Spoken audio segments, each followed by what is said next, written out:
Alright, ladies and gentlemen, welcome back, and this is going to be a special edition of the Paradox Temporal Dreadnought. That's right, we're doing a little bit of a build review on this one. This is one of my favorites, probably the most favorite science ship in the game.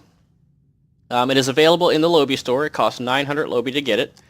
Not an easy one to get, but if you're looking for a really cost-effective science ship that'll do some really cool stuff, this is the one for you. They call it the poor man's Anorax. I tend to think it's a little bit better than the Anorax because of the way it handles. But let's take a look at the build here. Now this particular build I changed up a little bit because it doesn't have all the temporal seating, so we're not doing as much with the temporal stuff, but what we're going to do with this build is basically we have the same weapon setup as the previous builds, except for we're adding this gravimetric torpedo. And that's because it has, you know, the gravimetric rifts that can add more damage over time and all that good stuff. It's got some dots on it, which is really nice. We're also going to put in the temporal combat impulse engine and the temporal warp core. I would be putting in the temporal shielding, but I don't have that right now because I just finished the temporal T5 rep, so I still got a little bit of work to do on that. But the two-piece bonus gives you a 25% increase to all damage for your damage over time and your hazard effects. So that is things like your temporal rifts doing damage, your physical dots that are putting on the ships, your gravity wells, your gravimetric rifts, you know, things of that nature. Anything that's a dot or a hazard, it gives you 25% bonus to all damage to that. Now, the basics of the ship is pretty much similar to all the other builds. We're using the auxiliary ejection assembly, which is the, you know, exotic bonus damage. We got the constriction anchor for more exotic bonus damage. We've got the chronometric capacitor because of the four-piece. You know, it does boost the torpedo a little bit, so that's a plus. We've got the M6 computer for the, you know, firing cycle haste, bridge officer cooldowns, all damage bonus. Same thing with the timeline stabilizer. It gives us firing cycle haste, bridge officer cooldowns, things of that nature. And then, of course, the obligatory science consoles, the EPG console, and the 4 particle focusers.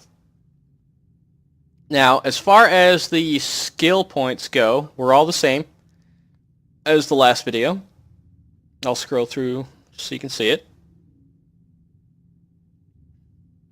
Now, the traits, I did make one minor change.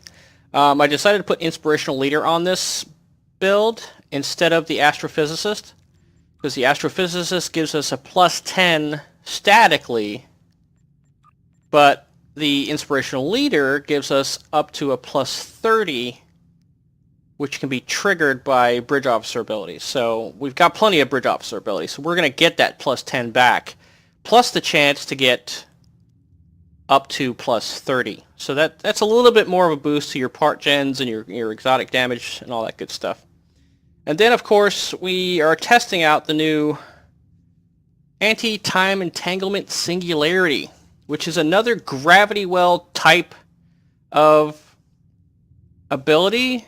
It's not so much a pull ability, but if you combine this with your gravity wells or your causal anchors, this will literally keep everything focused to the center of your gravity well and add a physical damage dot over time as well on top of it for 12 seconds. So we're looking at right now 7,000 physical damage per second for 12 seconds with 100% shield penetration. And that's with all my boosts and exotic damage and all that good stuff going on. But here's the kicker. The radius starts at 4 kilometers and starts shrinking, but while they're within that radius, the enemies lose 75% of their flight speed and turn rate, which makes it so they cannot escape the gravity well.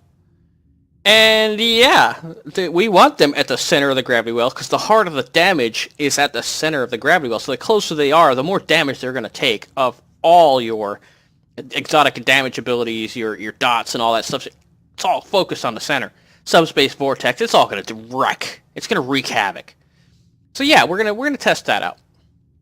Now, as far as stations go, we've got a little bit of interesting abilities here. We got our concentrate firepower and chemosite, for the added torpedo damage. We're doing Torp Spread 3 to get those big spreads on the gravimetric torpedoes. And then we've got the override subsystem safeties, which is, standard build for anything that has OSS. Is, you run OSS and you get that extra boost for your powers and your max power levels so that you get more damage per output. And then we've got the Fire at Will 1, which is not for the damage mostly. It's for the increase in the ability to proc all of your different abilities off of your beams and stuff like that. Then we've got the standard, array of exotic damage right here. The structural integrity collapse, of course, and then the boost to my turn rate and my speed because it is a little bit of a slower boat, but it needs a boost. And then, of course, the hazard emitters, the one heal that we need.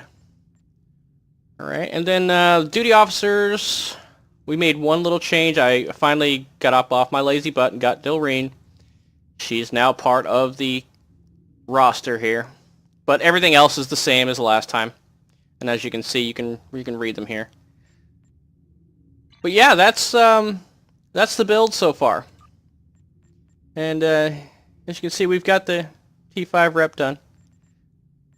Yeah, it's looking good, looking good. So what we're gonna do now is we're gonna try to run an ISA, get a good pug run going, and see how much damage potential we can do with this particular build and this flight style. So let's hop on over to an ISA and get that done, and we'll be back shortly.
And there you have it. As you can see, 110k. Not bad for this little boat. Pretty interesting results there. Let's look at the DPS chart here. As you see, we spiked up pretty good. Right about the 45 second mark, 50 seconds.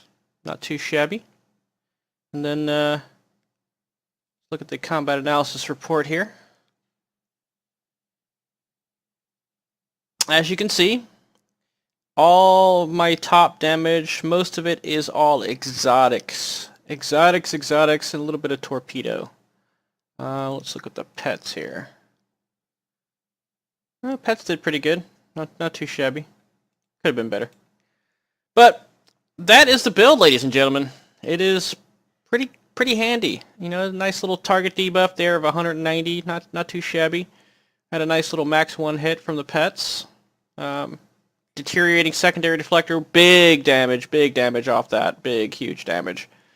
We could have done better. We had a little bit of a hiccup in the flight pattern, but other than that, it wasn't too shabby. But there you go, ladies and gentlemen. That's the science build with the science Toon on the Paradox Temporal Destroyer.